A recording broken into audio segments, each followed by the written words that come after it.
Patingin, patingin. Ano siya dyan eh? Si Setsun, parang mas, ano siya? Sino yan? Anong karakter niya? Si Setsuna, mataas kasi to si Konoka kasi apo siya nung ano, di ba? Nang may-ari ng school.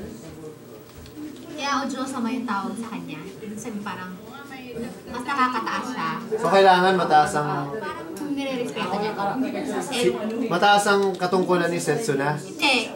Estudyante din siya dyan, kaya lang, kasi yung lolo niya, may-ari. Apo siya nung may-ari ng... Parinig nga, pa-take lang. Sige, tingnan natin. Sino yan? Sir. Ojo-sama. Omukay niya harimashita. Sige, take mo, ano? Dito na po ako, parang nagpupo pa siya dyan. Pero cloud ba? Nagpopo? Oo. Sino ba mataas ang posisyon? Si Konoka? Si Setsuna, anong posisyon niya? Si Setsuna, susunduin niya na, si Konoka. Parang nagpupo pa siya dyan kasi Ojo-sama yung tawag sa kanya. Oo nga, ibig sabihin sino mas mataas ang posisyon? Konoka. Okay, tama lang yan. Sige, take tayo. Si Setsuna parang bodyguard niya eh.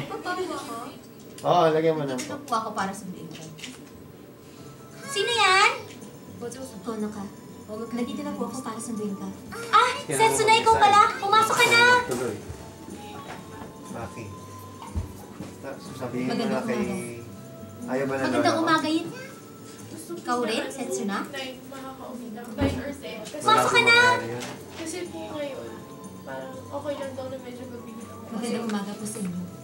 Magandang umaga. Mas ano mo, mas i-stretch mo. Wala, pumasok ka na! Anong black daming dito, di ba? Magandang umaga po sa inyo. Magandang umaga din, Setsuna. Ayan na naman siya. Isa pa yan, mas ibuga mo.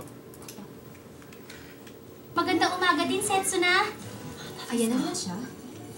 Jill, nasa Cubao ka. Lumapit ka. Nasa Quiapo tayo.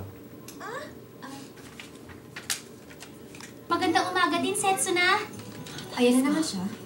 Naku, sinabi mo pa. Ano ba? Ayan na. Question mark ba yan?